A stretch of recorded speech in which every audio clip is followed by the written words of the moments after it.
कल पापा के साथ डिस्पेंसरी गई उनकी दवाई लेने के लिए। जी हाँ, मेरे पापा गवर्नमेंट रिटायर्ड एम्प्लॉई हैं, तो वहाँ ये पोस्टर देखा।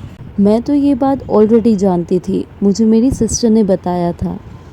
जब ओजम छोटा था, चाहे बच्चे को फीवर ही क्यों ना हो, आपको सोते हुए बच्चे को बिल्कुल नहीं उठाना, उसे ज़्यादा से ज़्यादा रेस्ट करने देना है।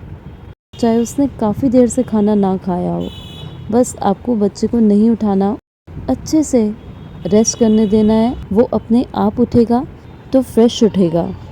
आपको उसे नींद से नहीं जगाना, अनटिल एंड अनलेस आपको बहुत ज़रूरी काम ना हो तो।